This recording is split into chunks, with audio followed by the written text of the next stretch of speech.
What's up mga idol? Alfrances Chua kumilos na, pinatalsik na si Kume Willie. Pero bago mo sana ipagpatuloy ang panonood mo, ay huwag mong kalimutan na mag-subscribe bilang suporta sa aking YouTube channel. Maraming salamat idol.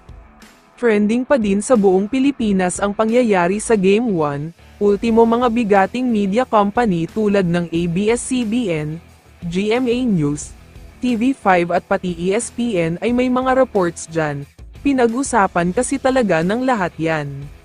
Pero ayon kay Coach Chot, alam na daw nilang basket interference dapat ang itinawag, pero hinayaan na lang daw nila dahil baka mali sila ng iniisip.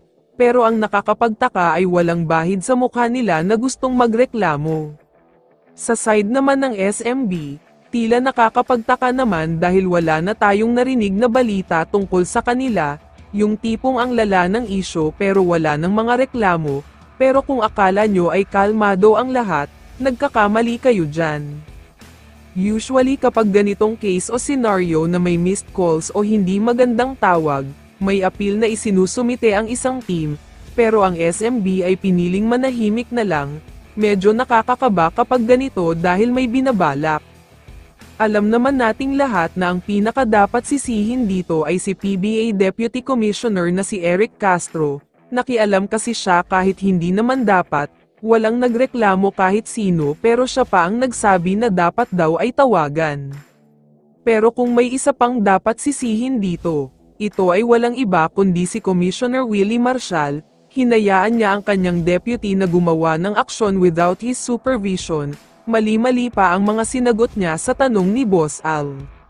Kaya naman may mga kumakalat na post, at sinasabing makikipag-usap daw si Boss Alfrances Chua sa mga Board of Governors, at pag-uusapan nga daw nila ang pag-file ng petition para tanggalin sa pwesto si Commissioner Willie. Masyado na daw kasing madaming anomalya o hindi magandang nangyayari, kaya dapat lang daw talaga na magkaroon ng malaking pagbabago. Magsisimula nga yan sa pagpapaalis mismo kay Kume Willie sa pwesto niya. Isusunod rin daw ang Deputy Commissioner na si Eric Castro, kailangan na rin daw siyang tanggalin sa pwesto, dahil marami na talagang nagrereklamo sa pamumuno niya, lalo na ang pag-handle niya sa Technical Committee. Kung totoo man ang mga kumakalat na balitang ito, sa tingin ko ay dapat talagang pag-usapan ng maayos. Dapat ay makapagdesisyon ang board kung ano ang gagawin, para mas mapabuti ang mga pagpapatakbo sa PBA. Kaya naman kung ikaw ang tatanungin idol, ano ang masasabi mo sa balitang ito? I-comment mo naman ang sagot mo sa tanong na ito. So dito na nagtatapos ang video na ito. Maraming salamat sa pagsuporta at panonood mga idol.